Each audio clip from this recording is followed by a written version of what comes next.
Buenas noches a todos. El día de hoy vamos a estudiar la ley sobre el licor.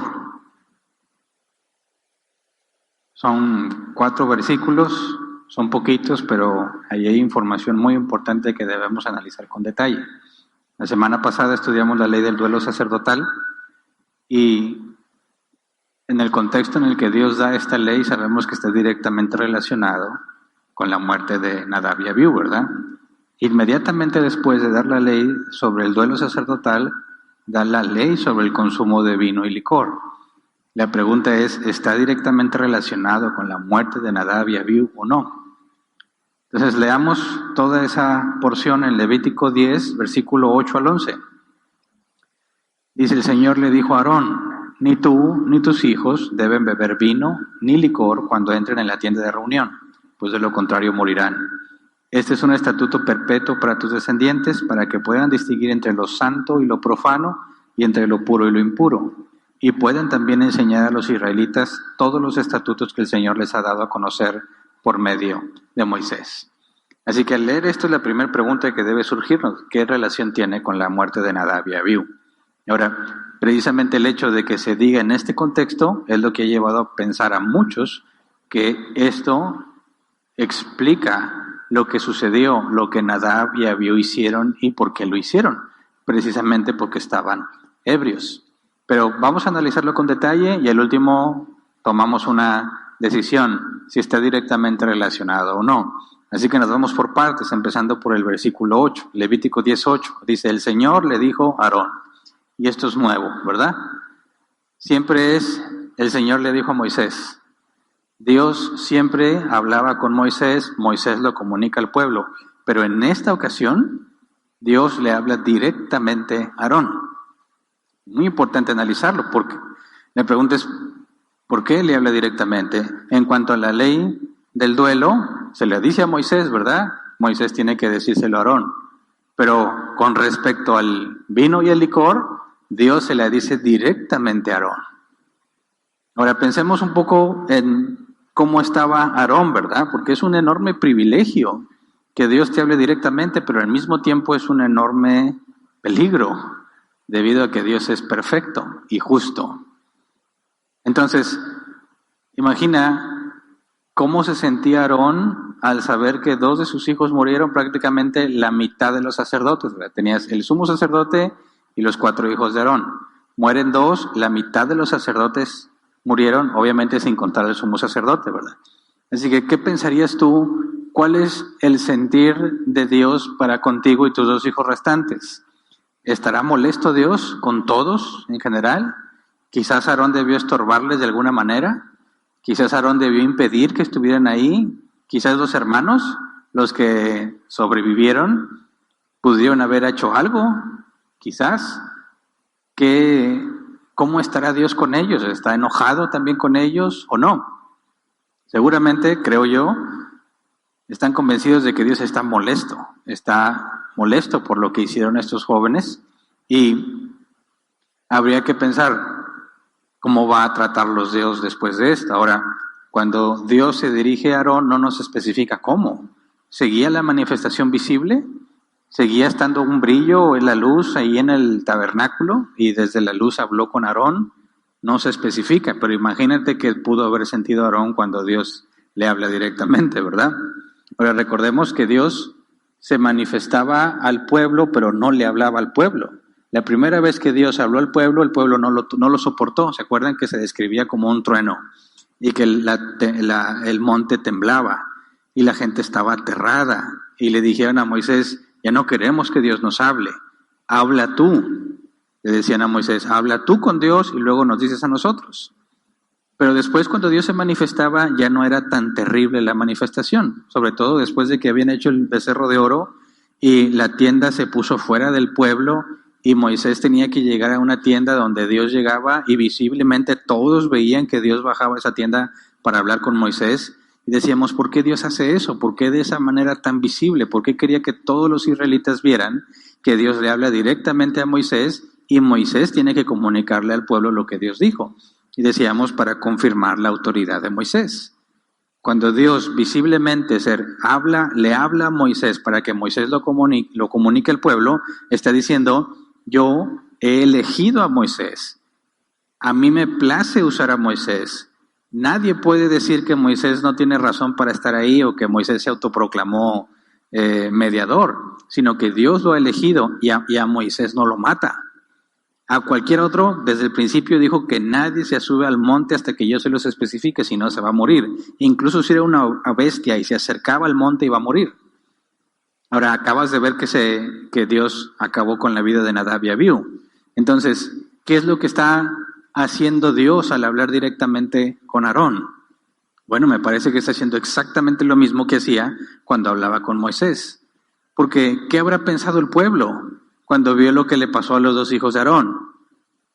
¿Pensarías en que la familia en realidad no debería de estar ahí? Quizás ya Dios descartó a la familia completa porque claramente quedó evidenciado que no son aptos para servirle a Dios. De hecho, estos son los posibles principios que llevaron a la rebelión de Coré, que vamos a ver más adelante. El concluir que Aarón y los suyos no están capacitados para el servicio que están ofreciendo, y sería una prueba muy clara al ver cómo murieron Nadab y Abiú, y sobre todo si estaban ebrios. ¿Te fijas cómo toda la familia de Aarón pudo quedar su reputación, su honor manchado si Nadab y Abiú estaban ebrios? Y así sirvieron al Señor, y eso los llevó a que ofrecieran incienso con un fuego que no era el de Dios, con un fuego extraño, que es lo que dice literalmente la Biblia. ¿Cómo queda la imagen de la familia de Aarón y sus hijos ante el resto del pueblo? Porque dejaron que ellos dos se embriagaran, si esa es la causa. Entonces es algo muy difícil para lidiar desde Aarón y su perspectiva por sus hijos y la opinión que todos los israelitas tienen de esa familia en particular al ver semejante fracaso el día en que se inaugura su servicio, ¿verdad? Entonces, ¿qué hace Dios? Habla directamente con Aarón. ¿Para qué? Bueno, es el mismo propósito que con Moisés. Está certificando, autenticando, evidenciando que Dios ha aceptado a Aarón para su servicio, ¿verdad? Así como Dios dejó en claro que había elegido a Moisés para que sea mediador, ahora cuando Dios se dirige directamente a Aarón, está diciéndole, no tengo problema contigo, tú sigues siendo aceptable. Pero recordemos que Aarón no tuvo ninguna falta en el seguimiento del ritual, ¿verdad?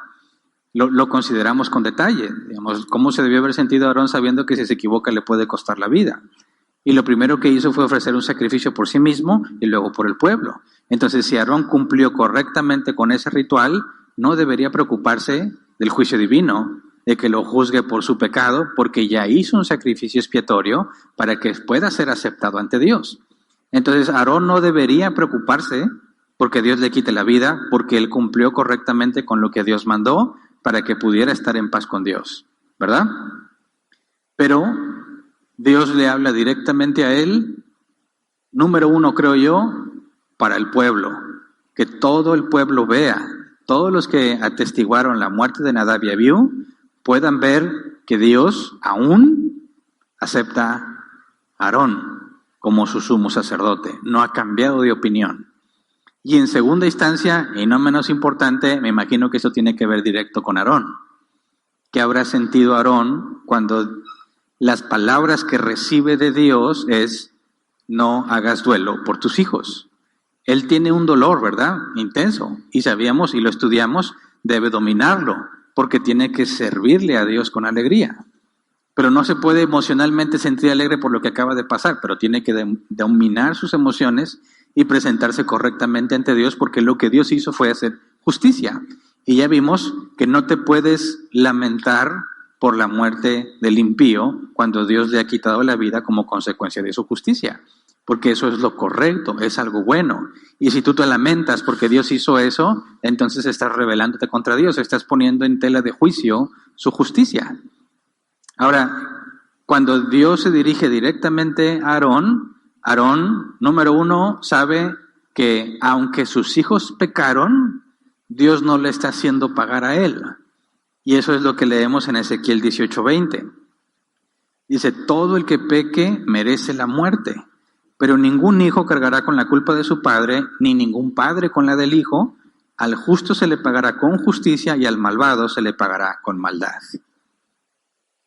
Entonces Dios está dejando en claro eso. Aarón, yo te acepto. Lo que tus hijos hicieron mereció la muerte. El que peque merece la muerte. Pero por el proceso y el ritual que correctamente siguió Aarón, Dios ha detenido su juicio para con él, porque está obedeciéndolo, ¿verdad? No que le quitara el pecado, porque sabemos que esos sacrificios de animales no quitan el pecado, sino que Dios lo pone, digamos, a la cuenta de Jesús, lo que sucedería en el futuro. De hecho, todos los seres humanos, desde Adán hasta el último que alcanza a entrar en la gracia antes de que Jesús regrese, todos van a ser salvos por medio de la fe en Jesús. Pero obviamente ni Aarón ni Moisés conocieron a Jesús como nosotros lo conocemos, pero es el mismo Dios con el que habla, el único mediador entre Dios y los hombres. Así que todos se han salvado por medio de la fe en Jesús, aunque no conocían el nombre particular de Jesús, pero es el Hijo. Todos se han salvado por medio de la fe en el Hijo, aunque no les habían revelado exactamente quién es. Eso implica que aunque Jesús no había venido a pagar por sus pecados, por los pecados de la humanidad entera, Dios ya había tomado en cuenta ese pago, aunque en el tiempo no se haya realizado. Y es lo que dice el apóstol Pedro, que el Cordero que fue inmolado desde antes de la fundación del mundo. ¿Cómo que fue inmolado desde antes de la fundación del mundo? Bueno, es que antes de la fundación del mundo no hay tiempo, estás hablando de la eternidad. Y para Dios eso ya es un hecho, eso ya quedó decretado. Aunque en el tiempo uno se manifestaba, en los tiempos de Moisés, desde la eternidad eso ya estaba arreglado. Jesús había pagado todo, pero nosotros, al ser seres temporales, tenemos que esperar hasta que el tiempo se cumpla. Pero desde la perspectiva divina eso es un hecho. Por eso el pecado de todos ha sido puesto a la cuenta de Cristo, aunque en el tiempo aún no venía a morir por nosotros. ¿Se entiende? Entonces, Aarón, tus hijos murieron por su pecado. El pecado de ellos no tiene nada que ver contigo. ¿Me explico? Eso echa por tierra las supuestas maldiciones generacionales que muchos cristianos enseñan como si fuese algo bíblico. Así que hay que descartar esa doctrina de que si mis hijos hacen algo yo pago, y si yo hago algo mis hijos pagan. ¿Hay consecuencias? Sí, pero no es la paga por mi pecado. Y algunos mencionan, bueno, el sumo sacerdote Elí murió por sus hijos. Dios le quitó la vida, dejó que cayera, él era muy pesado, cayó de la silla en la que estaba y se desnucó, pero Dios ya le había juzgado porque no había estorbado a sus hijos. Él como sumo sacerdote no les puso un alto, así que Elí murió por su propio pecado, por no haber cumplido con su función digamos, quitar a sus hijos que no estaban obedeciendo a Dios. Debió haberlos quitado y no lo hizo. Lo más que hizo fue regañarlos y dice literalmente, hijitos míos, no hagan eso, el pueblo habla muy mal de ustedes, pero no les estorbó. Y Dios lo juzgó por su negligencia, no por el pecado de sus hijos. Entonces aquí podemos ver claramente que Aarón ante Dios no es juzgado. El ritual que cumplió, Dios permanece fiel a esa instrucción. Por lo tanto, aunque Aarón ha pecado y tiene pecado y merece la muerte, Dios decide no quitarle la vida. Ahora, ¿qué le dijo? Levítico 19. Literalmente a él, ni tú ni tus hijos deben beber vino ni licor cuando entren en la tienda de reunión, pues de lo contrario morirán. Este es un estatuto perpetuo para tus descendientes. Y esto me llama mucho la atención porque ¿qué esperarías que Dios le dijera a Aarón cuando se dirige a él después de cómo se siente? Pues le da una regla. No le dijo, pobrecito Aarón. No le dijo, no hombre, ya no sufras. No te preocupes, no estés triste. No le dijo nada de eso. ¿Qué le dice? Ni tú ni tus hijos deben beber vino ni licor cuando entren en la tienda de reunión. Entonces, ¿qué hay? ¿Cómo debemos esperar que Dios nos trate cuando nos acercamos a Él? Estamos acostumbrados a esta idea de Dios como nuestro abuelito consentidor, que si nos acercamos a Él, simplemente va a tener más que apapachos y besos. Pero no es lo que hizo con Aarón. Sabe que le duele, pero él es el sumo sacerdote. Y los versículos que siguen ilustran la importancia de por qué Dios lo trata así. Es sumamente importante que Aarón entienda lo que no debe de hacer. Y mucho más importante que cómo se siente. Y ese es un problema para nuestra cultura, porque nuestra cultura eleva las emociones por encima de cualquier cosa. Y lo más importante que te puede pasar es cómo te sientes. Pero vemos que bíblicamente eso no es así. Por supuesto que Aarón tiene muchísimas razones para sentirse triste, ¿verdad? ¿Le serviría una palabra de aliento a Aarón en ese momento? Pues diríamos, pues sí, cualquiera le diría, oye, pues, híjole, pues qué, no hay ni qué decirte, o sea, qué duro, qué complicado, pero bueno, pues tus hijos. Bueno, ¿qué le dice Dios? Ni tú ni tus hijos deben beber vino ni licor cuando entren en la tienda de reunión. No lo trata como quizás muchos cristianos esperarían que Dios lo trate cuando está en un dolor como el que está experimentando, sino que lo trata duramente. Le hace ver, este es un mandato que tengo para ti. Es decir, Aarón diría, Dios nunca me habla. Y cuando me habló, ¿qué me dijo? Ni tú ni tus hijos deben beber ni vino ni licor, estatuto perpetuo. Eso es lo que Dios consideró que es lo mejor que le tendría que decir a Aarón en ese momento en el que se siente así. Y muchos podríamos tener problema en comprenderlo. ¿Por qué Dios no le dijo algo más agradable? ¿Por qué una ley? ¿No se le pudo haber dicho después? Por eso es fundamental que entendamos por qué Dios no le está diciendo algo que le ayude a emocionalmente sobreponerse, sino que le deja en claro, ¡ay, se me cayó mi maletín! Le deja en claro cuál es su responsabilidad. Cuando dice, no deben beber vino ni licor, vino, la palabra hebrea yayin es vino, y la palabra licor, shekar, se traduce como bebida embriagante o bebida fuerte.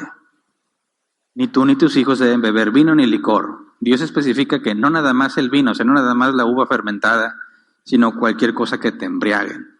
Dice el comentario de Helicos, la palabra aquí traducida como bebida fuerte es el nombre general de las bebidas embriagantes, ya sean de trigo, de cebada, mijo, manzanas, dátiles, miel u otras frutas. Comentario Benson, por bebida fuerte aquí se entiende los licores inflamatorios y embriagantes que se hacían a imitación del vino, como con dátiles, higos, miel, muchos otros tipos de licores, particularmente el vino de palma que se usaba en muchos de esos países y era considerado como el más embriagante de todos. Entonces Dios está diciendo, ninguno deberá tomar bebidas embriagantes cuando entren a la tienda de reunión. Es como que entren a la tienda de reunión. ¿Cuál es la tienda de reunión? ¿El lugar santo, donde está el lugar santísimo? ¿O todo la tienda de reunión incluyendo el atrio? Podríamos deducir, ¿dónde murieron Nadab y Abiú? En el atrio. Entonces tendría que referirse a todo, y de hecho así se confirma en Ezequiel 44:21. Ezequiel 44:21, ningún sacerdote deberá beber vino cuando entre en el atrio interior. Entonces cuando dice, no bebas cuando entres a la tienda, a todo lo que sea, estés dentro del complejo, no debes de beber vino. Bueno, ¿por qué entraban por qué tenían la necesidad de entrar? Para servir a Dios. ¿Qué está diciéndole? Cuando vas a servir, no bebas. No bebas si vas a venir a servirle a Dios, ¿verdad? Pues de lo contrario, dice, morirán. Y aquí diríamos, esto parece estar directamente relacionado con Nadab y Abiú, ¿verdad? No vayas a entrar embriagado, ebrio, cuando vas a servir, porque te vas a morir. Y me parece que esa es una referencia muy directa a lo que les pasó a Nadab y Abiú. Entonces, antes nos preguntábamos, ¿qué les pasa por la mente? ¿Cómo se les ocurre que pueden ofrecer incienso cuando no había que ofrecer incienso? Y que aparte usaban fuego que quién sabe de dónde sacaron, ¿verdad? Porque el fuego estaba claramente sobre el altar de bronce donde Dios había consumido los holocaustos que se le habían ofrecido, y ellos sacaron fuego de quién sabe dónde y se les ocurrió que lo mejor que podían hacer era ofrecerle incienso que no tenía nada que ver con lo que Dios mandó, y murieron. ¿Por qué murieron? Porque, según lo que vemos aquí, muy probablemente estaban ebrios. No estaban conscientes plenamente de lo que estaban haciendo. ¿Verdad? Dice, este es un estatuto perpetuo para tus descendientes. Es decir, no hay excepción alguna. Bajo ninguna circunstancia, de aquí hasta que sabemos cuando dice perpetuo en el contexto del pacto es mientras el pacto dure, ¿verdad? Obviamente. Mientras el pacto dure, ninguno de ustedes puede servirle a Dios ebrio o intoxicado. ¿Por qué? Porque vas a morir. Ahora, cuando pensamos en la iglesia, los que son oficialmente nombrados al servicio, ancianos y diáconos, tienen una restricción muy similar, pero no bajo pena de muerte, ¿verdad? 1 Timoteo 3, versículo 2 al 3, que es el caso de los ancianos, y aquí se menciona de los obispos. Les recuerdo, anciano, obispo y pastor son sinónimos, se refieren al mismo oficio. 1 Timoteo 3, 2 al 3, así que el obispo debe ser intachable, esposo de una sola mujer, moderado, sensato, respetable, hospitalario, capaz de enseñar, no debe ser borracho, ni pendenciero, ni amigo del dinero, sino amable y apacible. Bueno, no debe ser borracho, está relacionado a que no debes de consumir alcohol. Luego, para diáconos, 1 Timoteo 3, 8, los diáconos igualmente deben ser honorables, sinceros, no amigos del mucho vino, ni codiciosos de las ganancias malavidas. En ambos casos se prohíbe consumo de bebidas embriagantes. O dices, oye, estoy tomando, no sé, ¿cómo le llaman? Tepache, piña fermentada, ¿verdad? No es vino. Bueno, pero entiendes de qué se trata, ¿verdad? No es específicamente la uva fermentada. No puedes estar intoxicado, no puedes estar ebrio. ¿Qué me dices? Drogado. Drogado sí puedo, ¿no? No estás entendiendo el espíritu de la prohibición, ¿verdad? No puedes decir, mientras no esté borracho de vino, no hay problema. Puedo venir bien drogado y no me va a pasar nada porque no estoy quebrantando el mandato. Acuérdate, desde que estudiamos los 10 mandamientos dijimos, hay una ley y hay un espíritu de la ley. ¿Cuál es la intención de esa ley? ¿Qué es lo que está tratando de frenar? La maldad, pero específicamente ¿qué? Entonces, cuando está la prohibición del vino o de emborracharse, obviamente está hablando en términos generales, que no puedes ser un ebrio, no puedes ser amigo del mucho vino, ¿verdad? Y ya lo estudiamos, la palabra amigo ahí tiene que ver con esa complacencia. No puedes complacerte en el mucho vino. Y luego nos dice la razón del por qué, Levítico 10:10.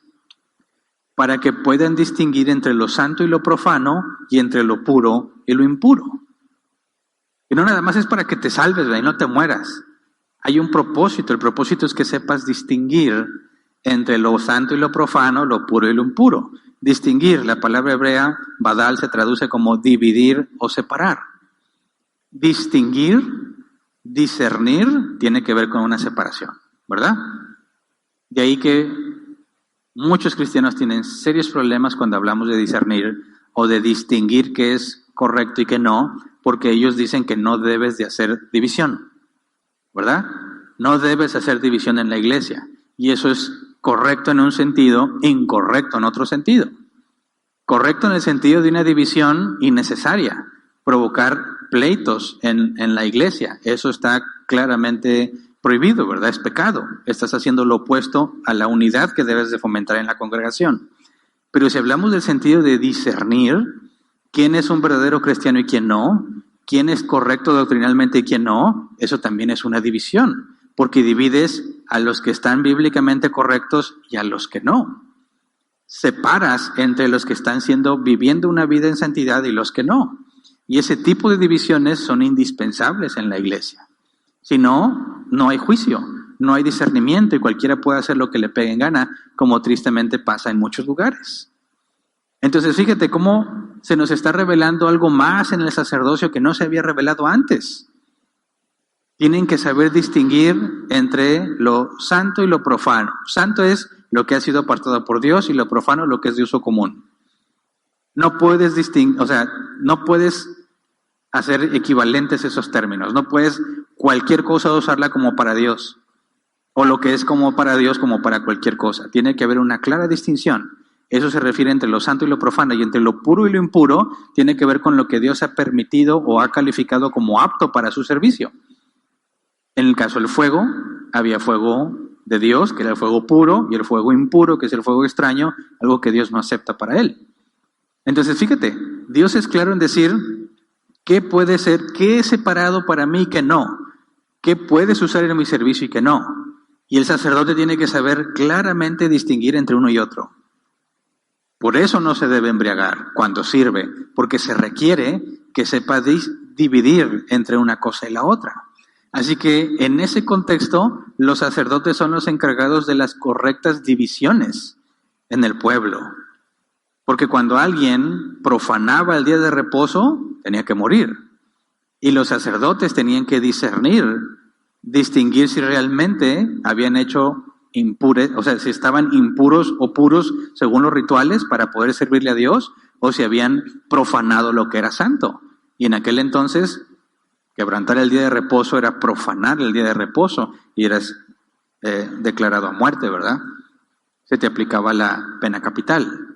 Entonces imagínate que un sacerdote estuviera ebrio cuando se presenta una necesidad de juicio de esa manera. Sería un desastre. Un desastre. Entonces ellos son los encargados de dividir al pueblo correctamente, de hacer claro quién está bien y quién está mal según los criterios de Dios. Pero la división es fundamental. En ese sentido, la división es fundamental. Era y lo sigue siendo. Ahora, veamos lo que dice el comentario de Hélicos. El motivo aquí asignado para su abstinencia de bebidas alcohólicas es que, manteniéndose sobrios, puedan discernir entre los puntos legales e ilegales en las observancias prescritas, que requerían el mayor cuidado. Así, por ejemplo, las reglas sobre qué lugares y días y diversas porciones de las ofrendas eran santas o comunes, o sobre el fuego sagrado y el fuego común que Nadab y Abiú violaron, o sobre hombres, mujeres, animales, utensilios ceremonialmente limpios e impuros, etc. Había tantas restricciones entre lo que es permitido y no, que el sacerdote tenía que tener una mente lista para poder hacer juicios correctos. Y este es el conflicto muy serio que enfrentan las congregaciones que dicen que no debes juzgar y que no debes hacer división. Porque cuando alguien confronta al que está predicando diciendo que eso no es bíblico, lo acusan de dividir la iglesia. Y lo menosprecian, estás dividiendo la iglesia. Pues sí, de eso se trata. En el correcto sentido de la palabra división, tenemos que exhibir a los que están haciendo las cosas mal. Y si lo hace públicamente, es lo mismo que Pablo hizo con Pedro cuando lo reprendió públicamente por su hipocresía. Pablo dividió entre los que eran hipócritas y los que no, y los exhibió. ¿Para qué? Para que haya arrepentimiento. Obviamente, si no es algo público, tienes que proceder según Mateo 18, 15 al 17, ¿verdad? Pero esas divisiones no deben de ser penalizadas por nadie, al contrario, deben de ser promovidas, porque si alguien se atreve a enseñar cosas que no son bíblicas, debe ser evidenciado y debe de separarse. Si él insiste en hacerlo, debe haber una separación clara. Este es un falso maestro. Oye, pero la iglesia se va a dividir. Qué bueno que se va a dividir. Es necesario que se divida en ese sentido. ¿Me explico? Entonces, ahí está el punto. No puedes embriagarte porque tienes que estar sobrio.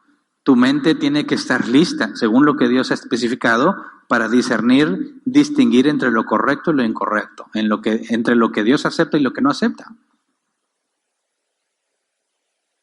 Luego el versículo 11, y puedan también enseñar a los israelitas todos los estatutos que el Señor les ha dado a conocer por medio de Moisés. Y esta es una función nueva que no había sido explicado antes.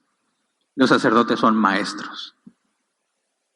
¿Por qué son maestros? Bueno, porque ellos son los que tienen que discernir claramente la ley, ellos son los que le enseñan al pueblo qué es correcto y qué no es correcto, qué es santo y qué es profano, qué es puro y qué es impuro, pero no bajo su criterio, ¿verdad? Sino a lo que Dios especificó en la ley. Entonces los sacerdotes tienen que ser expertos en la ley para poder instruir al pueblo. Si ellos no saben discernir, van a pagar con la muerte. Pero ¿qué pasa si en su falta de discernimiento hacen pecar al pueblo? Bueno, todo el pueblo va a llevar las consecuencias del pecado de los sacerdotes, porque los sacerdotes son los responsables de enseñar al pueblo. Mira, veamos un ejemplo en Nehemías 8, versículos 7 al 9, que este es el ejemplo ideal de un sacerdote sobrio que enseña correctamente. Nehemías 8, 7 al 9, dice, los levitas, Jesúa, Bani, Serabías, Jamín, Acub, Sebatai, Odías, Maseías, Kelitá, Azarías, Josabed, Hanaán y Pelaías le explicaban la ley al pueblo que no se movía de su sitio. Ellos leían con claridad el libro de la ley de Dios y lo interpretaban de modo que se comprendiera su lectura. Al oír las palabras de la ley, la gente comenzó a llorar. Por eso el gobernador Nehemías, el sacerdote y maestro Esdras y los levitas que enseñaban al pueblo, les dijeron: no lloren ni se pongan tristes, porque este día ha sido consagrado al Señor su Dios. Entonces fíjate el énfasis. Ellos, versículo 8, ellos leían con claridad el libro de la ley de Dios y lo interpretaban de modo que se comprendiera su lectura. La consecuencia, el pueblo lloró. ¿Por qué lloró? ¿Porque estaban conmovidos? No, porque reconocen su pecado. La correcta enseñanza de la ley debería llevar a la conciencia de pecado. ¿Me explico? Entonces, para que el pueblo camine correctamente, ¿qué se necesitaba? Sacerdotes que saben distinguir, que saben dividir. Veamos ahora el opuesto, el ejemplo opuesto. Malaquías 2, versículos 7 y 8. Malaquías 2, 7 y 8. Los labios de un sacerdote atesoran sabiduría, y de su boca los hombres buscan instrucción, porque es mensajero del Señor Todopoderoso. Pausa. Ese es el deber ser, ¿verdad? Fíjate cómo se describe. Los labios de un sacerdote atesoran sabiduría. Es preciada la sabiduría. ¿En qué sentido? ¿Sabiduría secular? No. Está hablando de la sabiduría que viene de Dios al obedecer sus mandamientos. Está hablando de la ley. Los labios de un sacerdote atesoran sabiduría y de su boca los hombres buscan instrucción. ¿Por qué? Porque es mensajero del Señor Todopoderoso. No es profeta, ¿verdad? El sacerdote no es profeta. ¿Un profeta es un mensajero de Dios? Sí, y un sacerdote también, aunque el sacerdote no es profeta. ¿Cuál es la diferencia? El profeta era aquel a quien Dios le hablaba un mensaje en específico y éste lo comunicaba íntegramente. Es un mensajero de Dios, pero está recibiendo directamente de parte de Dios un mensaje, ¿verdad? Está hablando no de algo propiamente escrito en la ley, sino de un mensaje de parte de Dios. Y el sacerdote es un mensajero de Dios porque está comunicando al pueblo lo que Dios ha dicho, pero lo que ya está escrito en la ley. No una revelación nueva, sino lo que Dios ya reveló. Y el momento en que le enseña al pueblo o le comunica al pueblo lo que Dios ya reveló, lo convierte en un mensajero de Dios, ¿verdad? Así que, y si es un mensajero de Dios y está enseñando la ley de Dios, va a haber mucha sabiduría en lo que él dice. Pero fíjate, la sabiduría no es algo de él. No es algo que brote de él. No es algo que él adquirió y lo comunica a los demás. Es la consecuencia de hablar las cosas que Dios ha dicho, porque Dios es sabio. Y si comunicas las palabras de Dios tal cual Él las enseñó, estarás hablando sabiduría, no tuya, sino sabiduría de Dios. ¿Me explico? Ahora, versículo 8. Malaquías 2:8. Pero ustedes se han desviado del camino y mediante su instrucción han hecho tropezar a muchos. Ustedes han arruinado el pacto con Leví, dice el Señor Todopoderoso. ¿A qué se refiere con que se desviaron del camino? Ya no están apegados a la ley. Están haciendo cualquier otra cosa, lo que mejor les parezca. Mediante su instrucción han hecho tropezar a muchos. Son falsos maestros. Al momento en que ellos se desvían de la ley de Dios, hace que los demás tropiecen. ¿Por qué? Porque los demás están esperando de ellos la instrucción de Dios. Y el pueblo piensa que está recibiendo instrucción de Dios porque el sacerdote lo está hablando, pero el sacerdote ya se desvió, ya no está hablando según la ley de Dios, está hablando de su propia concupiscencia. Y eso hace que tropiecen muchos. Así que es claro que muchos que tropiezan por una falsa enseñanza son inocentes en ese sentido, ¿verdad? Son inocentes de ese error porque a ellos así les enseñaron y les enseñaron mal. Y yo creo que muchos nos podemos identificar con ese tipo de cosas. Que empezamos en el cristianismo y nos enseñaron mal, pero no sabíamos que estaba mal. ¿Por qué? Pues porque me lo dijo el pastor. Y el pastor, que pues él es el hombre de Dios. Él es el que me enseña de la Biblia. Él es el que sabe de Biblia. Yo no sé nada. Yo estoy empezando y lo que me digan, pues me lo voy a creer. ¿Cómo le hago para saber que está mal? ¿Se entiende el problema? Por eso es que dice, muchos tropiezan por su mala instrucción. En ese sentido, los que tropiezan no tienen la culpa. No pueden ser responsables de su tropiezo porque así les enseñaron y les enseñaron mal. Pero, conforme pasa el tiempo, esa inocencia por tropezar cada vez es menor, hasta que te vuelves cómplice. Porque a diferencia de ellos, nosotros tenemos la Escritura, ¿verdad? Ellos no, ellos tenían, según las comunidades, un rollo y es lo que se leía, ¿verdad? Y tenías que ir a la sinagoga, por ejemplo, en los tiempos de Jesús, y ahí se tenía que leer. Y nadie podía, sin el dinero suficiente para poderse hacer una copia para sí mismo, nadie podía estar consultando la Biblia o, la Torá completa solamente cuando quisiera. Tenía que reunirse cada semana a estudiarla.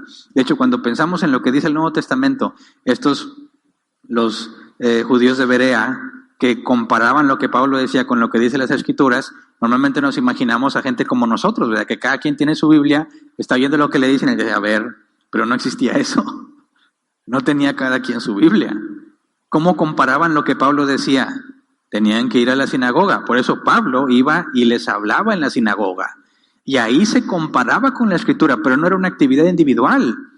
En conjunto, todos tenían que validar lo que Pablo está diciendo y lo que dice el rollo, para saber si lo aceptaban. No era una tarea que individualmente se llevaba a cabo porque era imposible, era la comunidad entera. Entonces, cuando hablaban de los judíos de Berea, no está hablando de unos poquitos que en esa congregación sí se pusieron a checar lo que la Escritura dice, sino que la comunidad completa buscaba que lo que Pablo dijera cuadrara con lo que el rollo dice, con lo que la ley dice. Entonces era una comunidad entera ocupada, enfocada en asegurarse que lo que se les enseña está en la Escritura. Eso es lo que debe de ser una iglesia. Todos deben estar asegurándose de que lo que se está enseñando corresponde a la Escritura. ¿Por qué? Por este tipo de casos, ¿verdad? Que cuando el sacerdote se desvía, hace tropezar a otros con su instrucción. Pero tú no te das cuenta que se desvió a menos que conozcas la Escritura. Por eso te pones en una situación muy complicada, muy peligrosa. Cuando tú confías en el que está enseñando sin asegurarte de que está interpretando correctamente, vas a aceptar cualquier barbaridad que te diga como si fuese palabra de Dios. Y por eso muchos cristianos tienen a las herejías como palabra de Dios. Las herejías que les enseñaron, barbaridades que les enseñaron, las tienen como si fuese la palabra de Dios. Y están dispuestos a dejar lo que sea con tal de obedecer lo que les dijeron.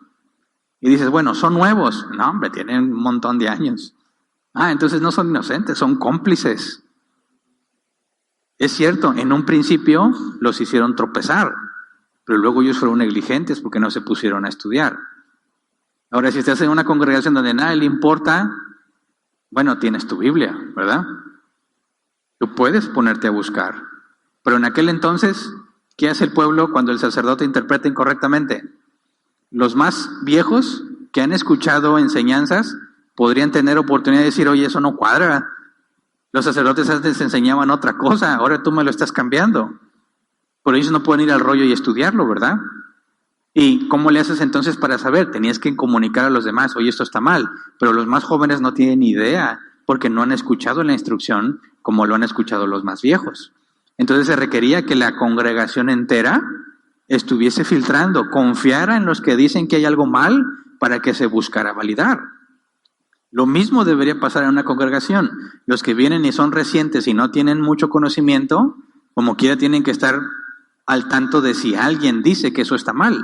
Porque como yo no sé, no me puedo dar cuenta y la advertencia es clara de que un sacerdote en aquel entonces se desvía. Lo mismo dice la Biblia en el Nuevo Testamento. Hay falsos maestros que pretenden enseñar la palabra de Dios, pero están desviados. Y el que le cree, tropieza. Entonces, fíjate, ahora se revela, el sacerdote es un maestro. Y si el sacerdote se desvía, desvía al pueblo entero. ¿Qué tan importante es que no se embriague? Es fundamental, porque si no todo el pueblo va a acarrearse problemas. Luego, Ezequiel 22:26, una advertencia similar. Y de hecho es más una descripción, ¿verdad? Sus sacerdotes violan mi ley y profanan mis objetos sagrados. Ellos no hacen distinción entre lo sagrado y lo profano, ni enseñan a otros la diferencia entre lo puro y lo impuro. Tampoco le prestan atención a mis sábados y he sido profanado entre ellos. La importancia de apegarse a la ley para que el pueblo no tropiece sigue estando vigente, no a la ley, sino a la Escritura. Los que enseñan a los cristianos deben de tener exactamente el mismo cuidado. Tenemos la misma instrucción, que no te embriagues, no seas amigo del vino, ¿verdad? Del mucho vino. Pero ¿cuál es el propósito? No nada más me abstengo de tomar.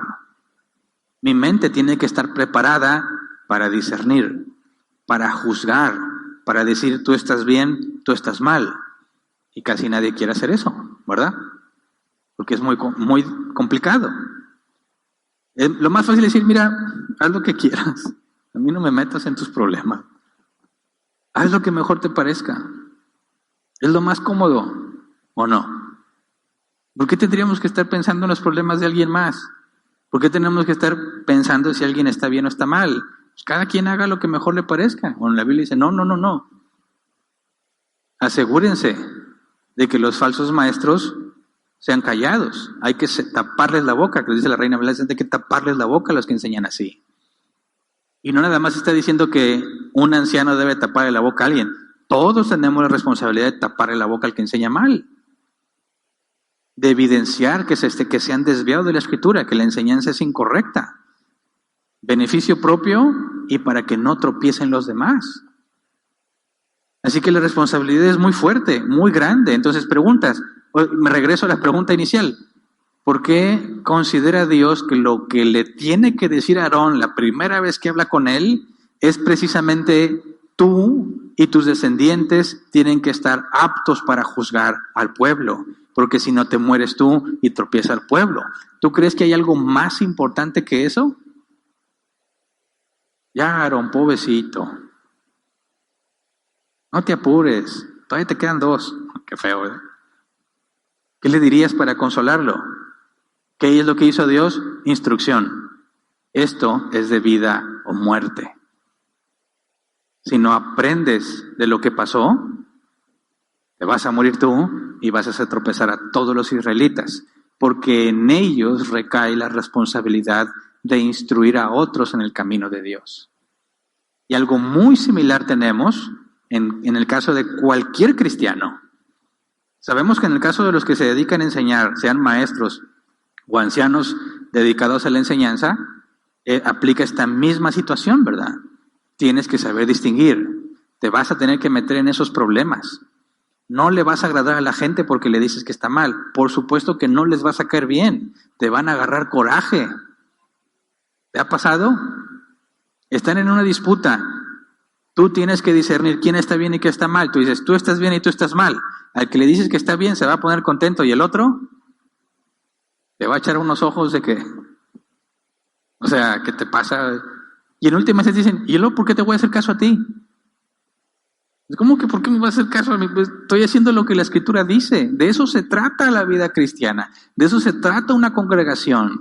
De distinguir entre los que son de Dios y los que no. Entre los que son de acuerdo a la Escritura y los que no. ¿Por qué? Para nuestro propio bien. Porque si no hacemos eso nos desviamos todos. Nos desviamos todos. Ahora, ¿cuántos voluntarios hay para decirle a la gente tú estás mal?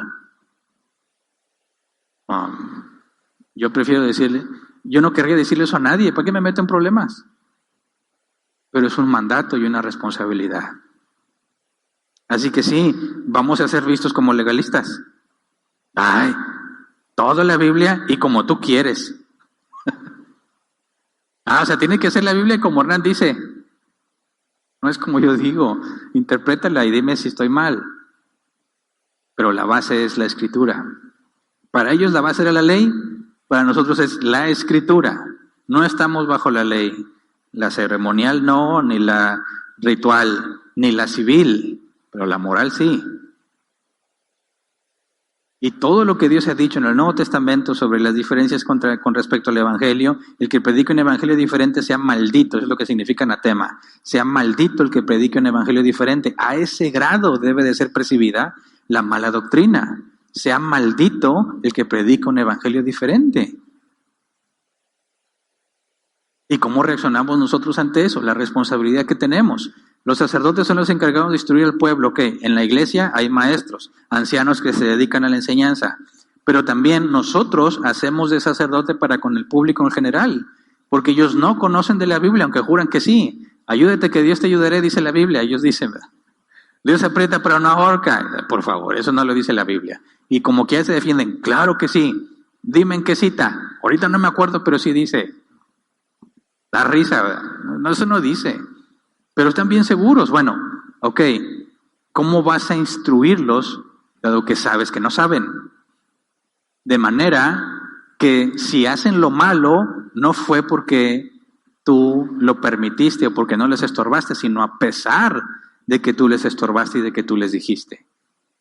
¿Te das cuenta? Hay una responsabilidad. Nosotros no podemos quedarnos callados ante el error. Claro que hay que buscar el momento oportuno, pero no puedes dejarlo pasar como si no fuese responsabilidad tuya. Porque la gente conocerá de Dios lo que el pueblo de Dios le revele a la gente. Ya sea para que odien a Dios o para que se arrepientan de sus pecados. Pero tenemos una enorme responsabilidad con lo que decimos, con lo que enseñamos, cómo interpretamos la Escritura. En nosotros está el poder de hacer tropezar a otro o de que camine con rectitud. Por eso es que es casi imposible que un cristiano no tenga enemigos cuando se trata de decir la verdad. Por eso está este suceso supuestamente verídico de Spurgeon, que mandaba a los que entrenaba a predicar, a que predicaran en las ciudades, en los pueblos, y cuando regresaban lo primero que les preguntaba es ¿cuántos enemigos te hiciste? Y si le decía ninguno, le predicaste mal. ¿Por qué? ¿Qué ganas de hacerse enemigos? No, es que cuando tú predicas la verdad, el que no es de la verdad se va a molestar contigo. Y si le enseñas correctamente y firmemente, se va a convertir en tu enemigo. Es inevitable. Ahora, eso mismo puede pasar dentro de una congregación. Cuando se señala el error y se enoja y empieza a acusar, dices, bueno, ahí está la evidencia clara que no le importa la verdad.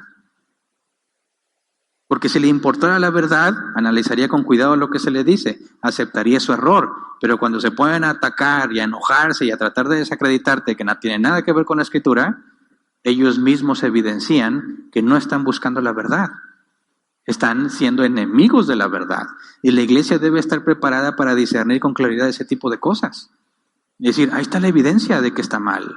Porque la palabra fue enseñada claramente, explicada correctamente y aún la rehúsa, él está en contra de la verdad. Debe ser muy claro y debemos estar habituados a ese tipo de distinciones. Porque cuando llegan los falsos maestros, se mueven por medio de las emociones. Es que me habló feo. Es que no me lo dijo bonito. Es que me lo pudo haber dicho de otra forma. Sí, mucho tiene que ver cómo lo dices, pero lo que dices, si lo que dijiste es la verdad, no tiene por qué hallarle un modo. Fíjate bien, ¿qué esperas tú que Dios te diga si te viniera a hablar? ¿Alguna corrección fundamental, importante? ¿O besos y abrazos? Y omite completamente lo que necesitas saber. Eso es lo sorprendente de los cristianos que dicen, Dios me tocó. ¿Y qué te dijo? Nada, pero sentí bien bonito. ¿En serio? ¿No te dijo nada? ¿No hay nada que Dios te podría decir? Está muy extraño. Es como si tienes un hijo bien rebelde y desobediente, lo visitas y nomás le das un besito y adiós. ¿En serio? ¿No lo corriges? ¿No lo instruyes? Bíblicamente, si no hace eso, entonces no eres hijo, sino bastardo, lo que dice la Reina Valera 60. Porque al que ama, lo disciplina.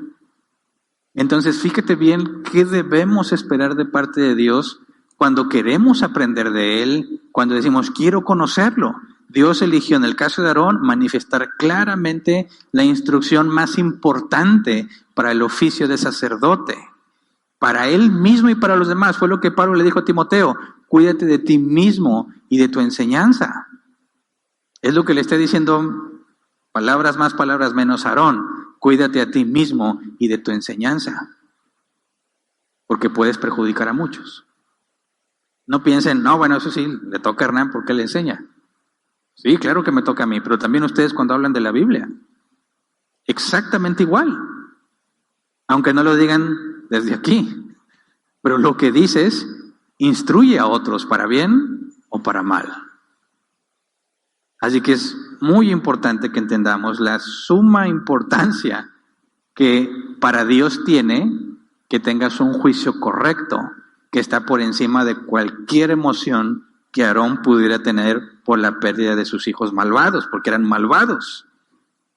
Entonces dime, a la luz de esta instrucción y cómo Dios se dirige a Aarón, ¿estará relacionado con la muerte de Nadab y Abiú? Yo creo que sí. Yo creo que claramente está conectado, que murieron porque no distinguieron entre lo puro y lo impuro, no distinguieron entre lo santo y lo profano. Y cuando Dios menciona el estar ebrio como consecuencia de que no distingas y que por eso morirás, me parece que es una referencia muy clara a lo que Nadab y Abiú hicieron, pero no la puedo asegurar porque no lo dice literalmente, ¿verdad? ¿Qué opinas tú? ¿Explicaría de una forma coherente y consistente qué fue lo que hicieron Nadab y Abiú y por qué Dios elige este momento para decirle la ley sobre el licor? Yo creo que sí. Yo creo que es una explicación muy clara y revela, digamos, partes muy importantes acerca de Dios. ¿Qué es lo que Dios decide comunicarnos? Lo más importante que tienes que saber no es calmar tus emociones, es conocer la verdad. Eso es lo más importante para Dios en el caso de Aarón, darle el conocimiento que le va a servir a él y le va a servir a todo el pueblo porque él es el sumo sacerdote. Ahora, es un sumo sacerdote humano que falla, que necesita esa amonestación, pero tenemos un sumo sacerdote que nunca se equivoca, Jesús, que instruye solamente lo que es verdadero y que su Espíritu Santo es el que nos instruye a nosotros, que nos enseña la palabra, que nos enseña a interpretar correctamente. Y cuando nos equivocamos, ya sea que Él nos haga ver nuestro error o nos manda a alguien que nos corrija. Pero ese es el caminar cristiano. ¿Cuál es tu responsabilidad? Es que me siento así, es que me siento así. Siéntete como tú quieras, pero lo más importante es tu responsabilidad ante Dios. Los sentimientos van y vienen. Hoy te vas a sentir triste, mañana te sientes contento y luego vas a volver a estar triste. ¿Qué tanta importancia le dio Dios a los sentimientos de Aarón? Ninguna. No te atrevas a hacer duelo, tienes prohibido hacer duelo por ellos. Y luego encima no te embriagues porque tienes que estar listo para juzgar y enseñar correctamente al pueblo. ¿Dónde quedaron los sentimientos de Aarón? Donde Aarón quiera, pero lo importante es que él sepa la verdad, que conozca a Dios para que haga lo correcto ante él, porque las emociones van y vienen. Ni siquiera tú las puedes controlar. ¿Por qué habríamos de enfocarnos tanto en las emociones como nuestra cultura pretende? Las emociones deben ser dominadas para que podamos tener sentimientos correctos, porque si no las dominamos, nos llevan a sentimientos incorrectos.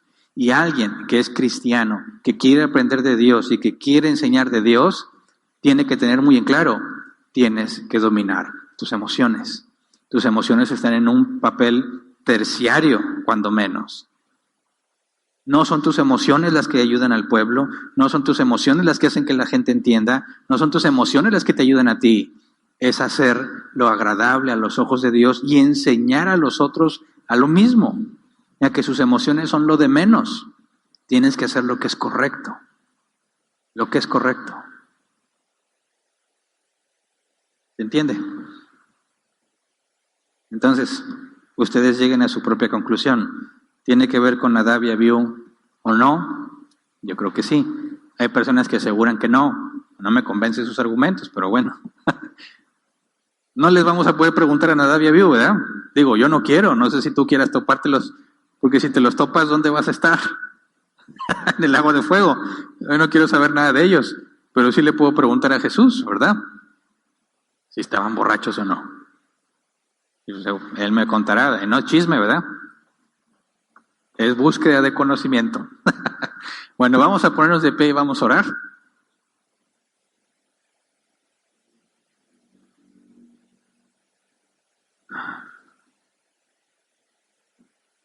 ¿Cómo venías de tus emociones el día de hoy? ¿Tus emociones te pueden frenar para que no te congregues?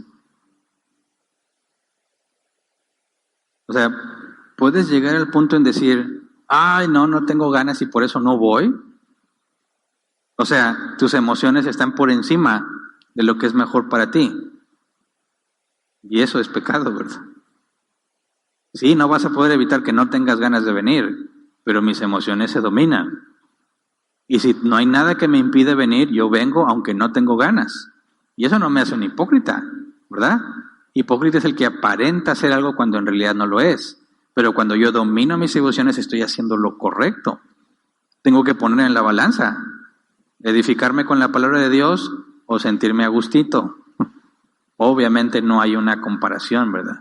Aunque me sienta incómodo, aunque no tenga ganas, me obligo a mí mismo a hacer lo correcto.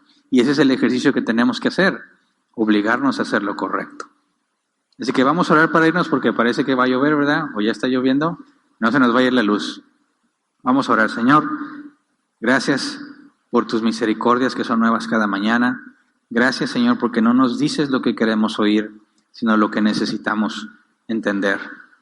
Gracias por tu paciencia, porque cometemos muchos errores, porque somos totalmente indignos, Señor, de recibir cualquier bendición y cualquier misericordia de tu parte, pero a ti te ha placido hacerlo. Te damos gracias porque en lugar de ser consumidos, nos has aceptado para tu servicio a pesar de nuestros defectos. Pero no simplemente nos aceptas, sino que trabajas en nosotros. Nos has dado tu Espíritu Santo, que obra en nuestros corazones, en nuestras mentes, en nuestras vidas, de manera que se cumple lo que tu palabra dice, que es fiel el que nos llamó y que nos hará crecer cada día más hasta llegar a la estatura del varón perfecto. Tu palabra dice que eso también se hace por medio de los ministerios que has instituido, Señor, en tu pueblo. Así que enséñanos a ser fieles a la hora de comunicar la palabra. Permítenos, Señor, ser sobrios y juzgar con justo juicio. Poder hacer la separación necesaria entre lo correcto y lo incorrecto, entre lo puro y lo impuro. Bíblicamente hablando, entre lo que es santo y lo que no. Que quede claro, Señor, no nada más para nosotros, sino para el pueblo entero, qué es tuyo y qué no, de manera que podamos conocer la verdad, de manera que no tengamos excusa para desviarnos y que no tengamos ni pongamos tropezadero alguno que haga que los demás se desvíen. Sabemos que es imposible que no cometamos errores, Señor, por eso acudimos a ti. Tú tienes poder, como dijo Judas en su carta, tienes poder para sostenernos sin mancha. Sabemos que mientras estemos en esta carne estamos sujetos al pecado, pero dependemos de ti, Señor, para que a pesar de nuestro pecado nos hagas entender y nos hagas avanzar según tu soberana voluntad. Gracias, Señor, porque no nos has dado como merecemos, sino que has tenido gracia y paciencia. Enséñanos a ser fieles, a ser sobrios y a enseñar correctamente tu palabra de verdad, para que en lugar de que tropiecen cuando hablemos o cuando enseñemos, que haya edificación. Y así como los levitas le leían al pueblo y le interpretaban la ley de manera que pudieran comprenderla, que tengamos la capacidad, Señor, de parte tuya, de hacer lo mismo, de instruir fiel y correctamente a los tuyos para que puedan crecer en el conocimiento de Dios y por consecuencia en su santidad. Gracias por todo lo que nos das y lo que nos darás. Amén. Bien, pueden sentarse. Pasemos a la sección de preguntas y respuestas, si es que las hay.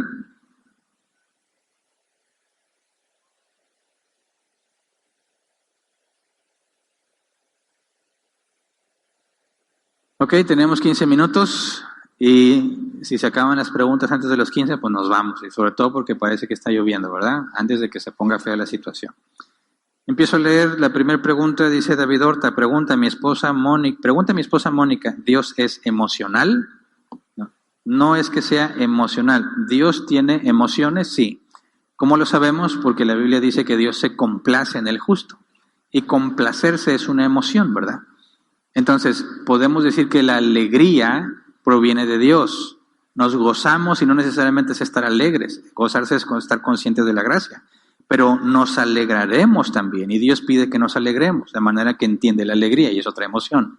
La ira es una emoción relacionada a la injusticia, así que Dios tiene emociones, pero no podemos decir que es emocional en el sentido de que se deja dominar por las emociones. Ahora, nosotros tenemos emociones negativas, ¿verdad? Como la envidia, como la codicia. Dios no tiene ninguna emoción negativa, pero Dios, cuando dice que la Biblia, que Él es bueno y que Él es justo, no se deja llevar por el amor y deja de ser justo, ¿verdad? Ni se deja llevar por la ira para dejar de ser bueno, sino que Dios es perfecto en todo lo que hace. Siempre es justo y siempre es bueno, y nunca hay conflicto entre sus emociones. Así que nunca Dios va a dejar de ser justo por su emoción de la alegría que pueda provocarle alguna buena acción que haga alguien. Si esa buena acción no está hecha en Cristo, va a recibir el justo castigo que merece, a pesar de que sea una buena acción. La única manera en que Dios se complace en el ser humano es por las cosas que hacemos estando en Cristo, porque sin Cristo nada de lo que hacemos es agradable a los ojos de Dios. Siguiente. No tiene nombre, dice, el hecho de consumir alcohol u otra sustancia similar sin llegar a perder la sobriedad, ¿también es pecado? No. Fíjate bien, la restricción de los sacerdotes era cuando entraban, ¿verdad? Al atrio, cuando entraban al tabernáculo, a la tienda de reunión, cuando sirven. Cuando sirven tenían prohibido consumir esas bebidas. En el Nuevo Testamento está prohibido embriagarse. Se podía consumir en otros casos, por supuesto, porque ahí, tanto en los tiempos de Moisés como en los tiempos de Jesús y en el Nuevo Testamento, la bebida común y corriente para acompañar las comidas era el vino. Así que no está prohibido beber vino, está prohibido embriagarse, perder el buen juicio por el vino. Desde el Antiguo Testamento, como en el Nuevo Testamento, ese es el contexto. El vino está permitido, lo que está prohibido es perder el juicio por el vino, llámese embriagarse. Siguiente, Brian Zúñiga. Buenas noches, pastor. Entonces era la persona de el hijo quien siempre era la persona del hijo quien siempre se revelaba en el Antiguo Testamento, o también era la persona del padre. Mira, Jesús dijo que al Padre nadie lo ha visto jamás, ¿verdad? Y todas las manifestaciones que ha habido, que vieron de cierta manera a Dios, obviamente en una manifestación, tiene que ver necesariamente con el Hijo. ¿Por qué? Porque si nadie ha visto al Padre, sin embargo Adán y Eva vieron a Dios, no vieron al Padre, ¿verdad? Sino a la segunda persona de la Trinidad. Entonces aquí podemos entrar en conflicto diciendo, pues, entonces nunca han visto al Padre, pero se nos olvida, es un mismo Dios, ¿verdad? Ver al Hijo es ver al Padre, ver al Espíritu Santo es ver al Hijo, es lo mismo, pero no son el mismo, ¿verdad? Es un solo Dios manifestado en tres personas, con voluntad propia, cada persona, pero están en mutuo acuerdo porque son un mismo Dios. Entonces, decimos, ¿han visto alguna manifestación visible del Padre? La respuesta que deberíamos de decir es no, porque Jesús dijo que nadie ha visto al Padre. Y sabemos que nadie lo ha visto, no se refiere a que puesto que es omnipresente es imposible verlo, o porque es inmaterial es imposible verlo, sino que se asume que nuestra capacidad de visión, ningún ser humano con nuestra capacidad de visión ha visto al Padre, es decir, ninguna teofanía del Padre. Solamente el Hijo ha visto al Padre, por consecuencia, todas las manifestaciones de Dios y teofanías son el Hijo. A excepción, en el Nuevo Testamento, y algunas referencias en el Antiguo Testamento, como la palabra de Jehová, bueno, sigue siendo el Hijo, pero el Espíritu Santo, que en el Nuevo Testamento desciende en forma de paloma, es una manifestación visible del Espíritu Santo, así que sí han visto los que estuvieron ahí al Espíritu Santo, a la tercera persona de la Trinidad, pero al Padre no. Siguiente, Samuel Arellanos. Cuando dice la palabra juzgar con justo juicio, ¿habla de cualquier persona, de que cualquier persona pudiera hacerlo? Sí, eso es para todos. Todos emitimos juicio todos los días. En todo lo que hacemos estamos juzgando. Quizás no estamos conscientes, pero lo estamos haciendo. Cuando decimos que voy manejando y alguien te cierra y dice, oye, ¿por qué te cierras? Es un juicio, estás diciendo que está mal, ¿verdad? Cuando alguien te dice, no sé, oye, te ves muy gordo, dices, no, ¿qué pasó? Tú ya juzgaste que está equivocado en decirte que estás gordo. Siempre estamos juzgando.